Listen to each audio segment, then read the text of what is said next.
Hello friends, इस video में मैं आपके ऐसे कुछ क्वेश्चंस का आंसर करूंगा। काफ़ी पेशेंट्स ने मुझे ये पूछा है कि मेरे लगभग सारे पेशेंट नी रिप्लेसमेंट के सर्जरी के बाद में एक दिन में ही कैसे चल सकते हैं। बिकॉज उन्होंने ज़्यादातर ये सुना है या सोचा है कि नी रिप्लेसमेंट सर्जरी एक बहुत बड़ी सर्जरी होती है एंड लगभग उनके हिसाब से मैक्सिमम पेशेंट सर्जरी के बाद में काफ़ी पेन का कंप्लेन करते हैं एंड 10 दिन 12 दिन 2 हफ्ते तक वो चल फिर नहीं पाते, काफ़ी ज़्यादा पेन होता है। तो अगर मेरे पेशेंट लगभग सारे पेशेंट अगर 24 घंटे के अंदर चल पा रहे हैं तो इसका मतलब ये है कि उनको पेन नहीं हो रहा। तो मैं ऐसा क्या अलग करता हूँ जिसके कारण उनको पेन नहीं होता है, वो 24 घंटे में ही चल पाते हैं। तो फ्रेंड्स, मैं बताना चाहूँगा कि जब मैंने अपनी knee replacement and hip replacement की ट्रेनिंग इंग्लैंड एंड ग्रीस से ली थी, तो वहाँ पे ऐसे कुछ टेक्निक्स यूज होते थे जो कि स्पेसिफिकली पेन रिलीफ को ध्यान रखते थे। तो वही तकनीक मैं यूज़ करता हूँ जिससे कि पेशेंट को सर्जरी के बाद में पेन में काफ़ी ज़्यादा राहत रहता है एंड वो काफ़ी कंफर्टेबल रहते हैं। तो सबसे पहले तो हम पेशेंट को क्या करते हैं कि सर्जरी के एक दिन पहले ही एडमिट कर लेते हैं। सर्जरी के पहले ही ऐसी कोई दवाइयाँ चलाई जाती है जिससे कि उनको पेन रिलीफ का काम उनका सर्जरी के पहले ही शुरू हो गया होता है। इसको हम प्री एम्प्टिव एनेस्थीसिया कहते हैं।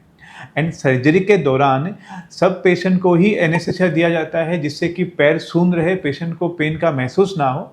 लेकिन हमारे जो एनेस्थेसिस्ट होते हैं वो ऐसी कुछ टेक्निक यूज़ करते हैं कि जो पेशेंट को सर्जरी हो रहा है, सर्जरी के दौरान तो उसको पेन नहीं होगा, बट सर्जरी के बाद 8-10 घंटे तक उनको काफ़ी हद तक पेन का एहसास नहीं होता एंड जो कि मोस्ट क्रूशियल पीरियड होता है किसी भी सर्जरी के बाद पेन रिलीफ के लिए।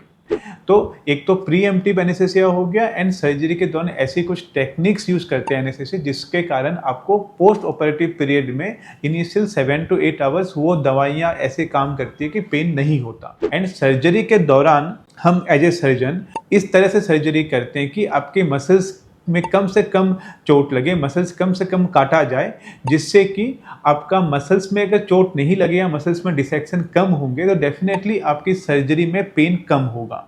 एंड सर्जरी खत्म हो जाने के बाद में जो घुटने के आसपास जितने नस होते हैं, हम उनमें से जो नस आपको स्पेसिफिकली पेन में काम करती है उस नस को हम ब्लॉक कर देते हैं। इसको हम नर्व ब्लॉक कहते हैं।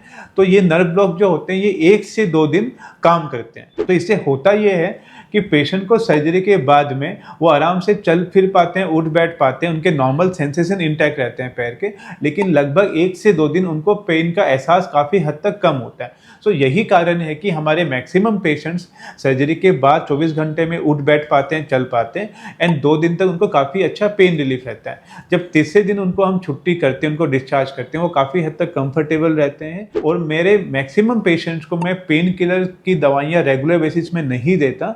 सर्जरी के बाद में पेन किलर हम उनको ज़रूरत के हिसाब से देते हैं एंड तीसरे दिन जब भी वो घर जा रहे होते हैं वो वॉकर में आराम से चल फिर के जा रहे होते हैं। घर में पहुंचने के बाद जब वो एक्सरसाइज कर रहे होते हैं तो उनको पेन किलर का ज़रूरत on end of he required होता है। ऐसे रेगुलरली किसी भी पेशेंट को पेन किलर की एडवाइस भी नहीं दी जाती। Thank you.